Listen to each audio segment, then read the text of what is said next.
Oh, let there be spaces in our togetherness, and let the winds of the heaven dance between you. Love one another, but make not a bond of love. Let it rather be a moving sea between the shores of your souls. Fill each other's cup, but drink not from one cup. Give one another your bread, but eat not from the same loaf. Sing and dance together, and be joyous, but let each one of you be alone. But, even as the strings of a lute are alone they quiver with the same music. Give your heart, but not into each other's keeping, for only the hand of life can contain your hearts. And stand together, yet not too near together. For the pillars of the temple stand apart, and the oak tree and the cypress grow not in each other's shadow. Now I am going to start my homily by inviting up those young and young at heart for a moment for all ages, because that's what I do here.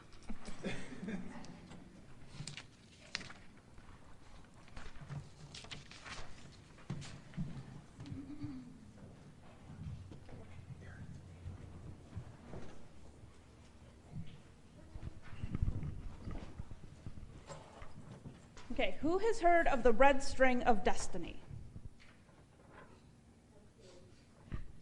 There are a few people.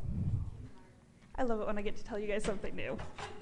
Okay, so the red string of destiny is a folklore from Asia. And depending on where you're from, the god called Yulao, who is the god of marriage, ties a red string around your ankles or your pinkies, and they tie us to those we are destined to meet. Destined to meet to help us in certain situations or other ways.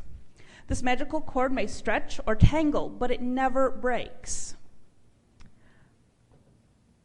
And I don't know if we believe that there is necessarily a true red string of destiny, but I know that there are times in our lives when we meet somebody and we go, I know you, but I don't know why. Has anybody had that moment? You meet somebody and you don't know why. Well, if you believe in the folklore, that is because they are tied to you by the red string of destiny that you cannot see. But I have something much more tangible. I like tangible things. So we are going to start with our rainbow string of UU destiny. Okay? Because we are UUs and we like rainbows. We are going to have some of our youth start at one side of the church, and I'm going to ask you to wrap the string one time loosely around your wrist. And then you're going to zigzag it, and we are going to go all the way through. And by the time I'm done with my homily, which is very short, so we need to do this quickly, you will all be connected to each other. So Molly and Elise, will you help? And if everybody else will take your seats.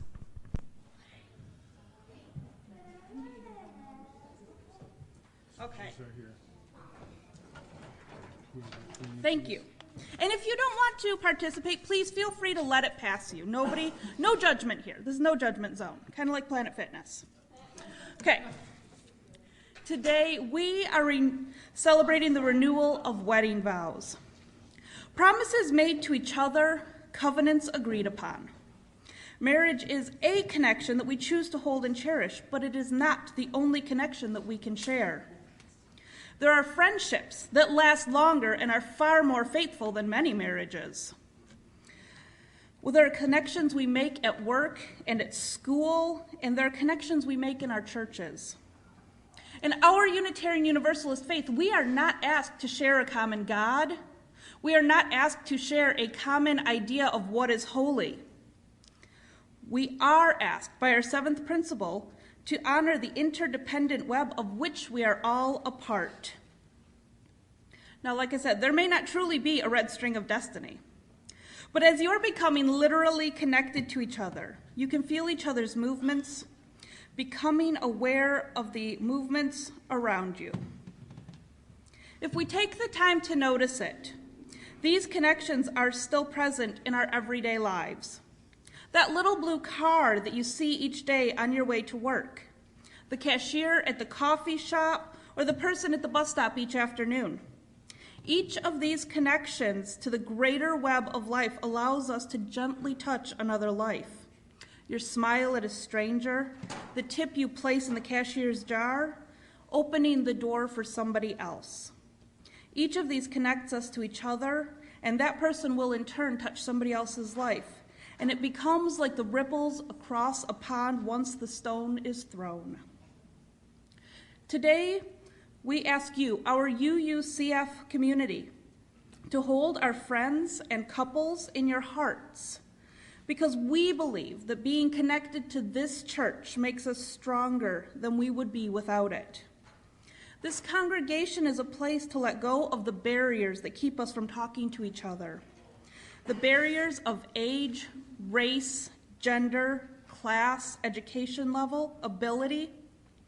We are encouraged here to move into deeper conversations with each other for common questions that we have no answers to, and there may never be answers to.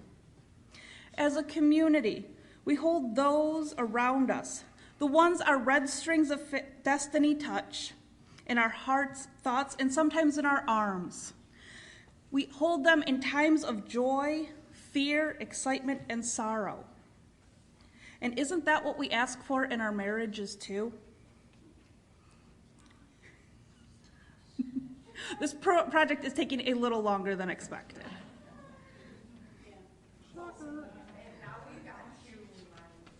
Yes.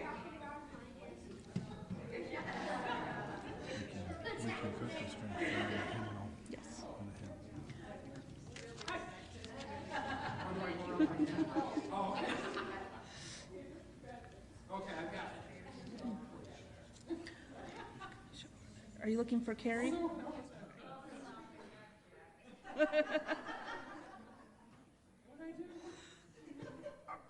So as soon as we are done, which we are almost done, we're going to try something. We're going to try not to kill anybody with this project. So if you feel it around your throat, please move it. Okay. Okay, so I'm going to have everybody hold up their arm. Now, this side of them, put your arm down and give it a good pull to whatever side that is. Okay, can you feel it? Can you feel the movements? Can you feel your connection? Well, now that we have done this wonderful exercise, we're going to cut them apart, because we're going to cut the strings apart. But they remain. But our intangible strings and connections to each other are what remain with us. And I would like to invite you to take your strings that you have wrapped around your wrist home today, because they are a symbol of the connection that you play in our daily community.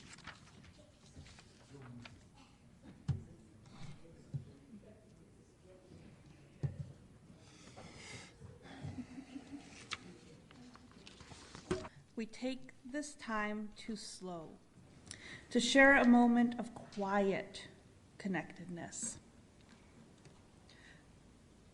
We will have a time of silent candlelighting for our joys and concerns, and if you would like to share your thoughts, please write them in the blue book, and they will be shared with the larger community in our weekly e-update and newsletter. And then we will have a moment of sacred silence.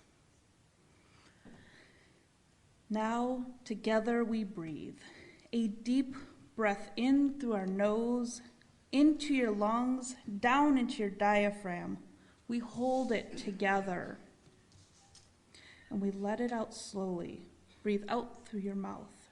And together we breathe in the world around us.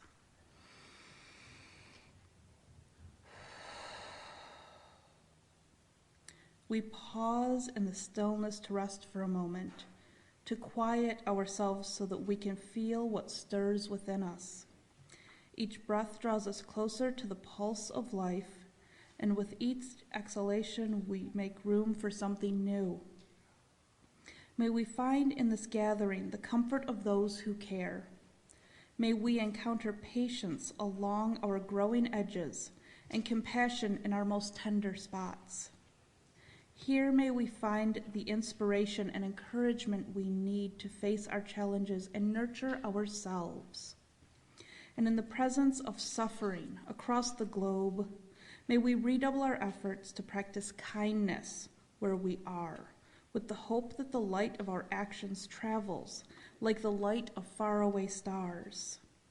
May our gestures of compassion and generosity seed possibility.